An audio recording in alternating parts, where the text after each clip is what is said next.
Доброго времени суток, друзья! Многие, кто бывал в Быхове, обращали внимание на огромный овраг рядом с Домом культуры. Поколение постарше помнит, что раньше здесь, еще 30 лет назад, было прекрасное озеро. Здесь даже ловили рыбу, а именно карася и уклею.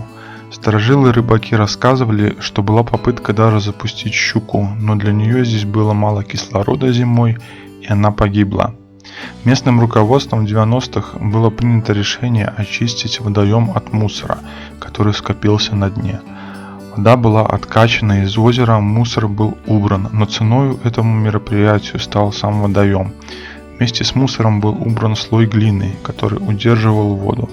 Более того, водоем был не закрытого типа, где вода просто стоит и со временем гниет.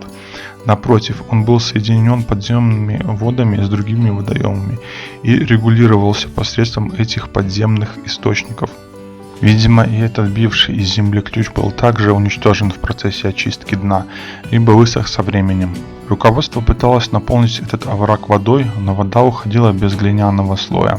Поговаривали, что люди в древности уложили дно льном и покрыли лен глиной.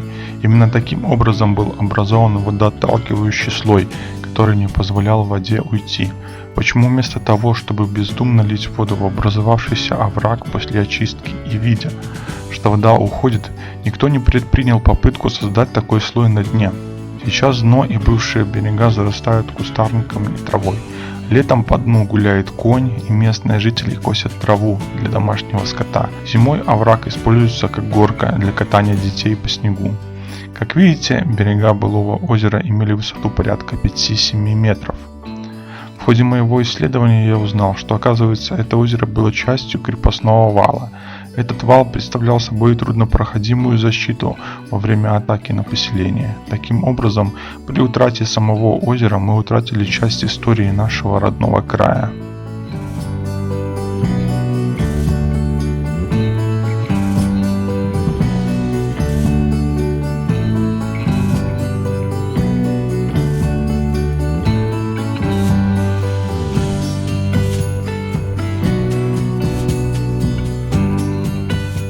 Измерим примерную длину озера, используя Google карты.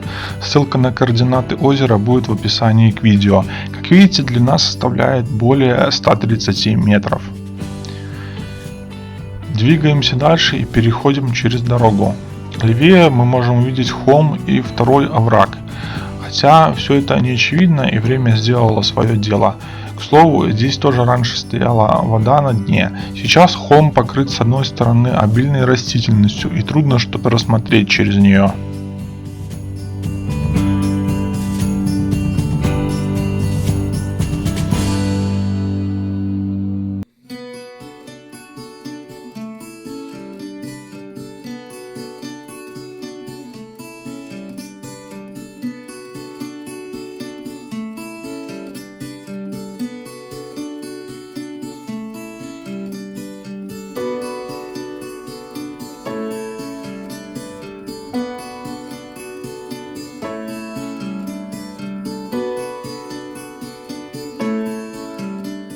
Перейдем улицу дальше. Здесь продолжается крепостной вал, и мы можем увидеть третий овраг. Его склоны не такие крутые, как берега озера, и с одной стороны овраг также покрыт деревьями.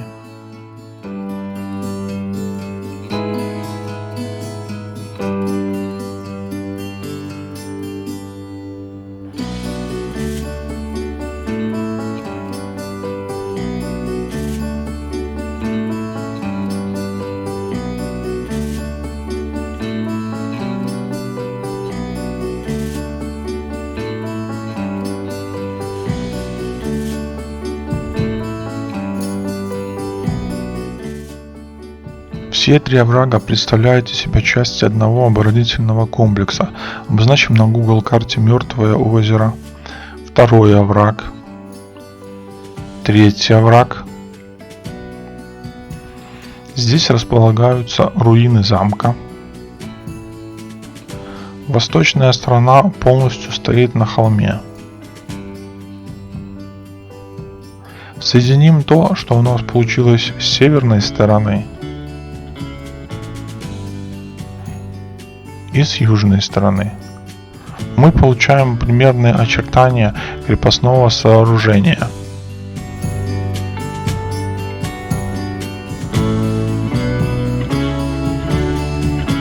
Я попытался найти в интернете хоть какую-то информацию о нашем мертвом озере, но ничего не удалось найти.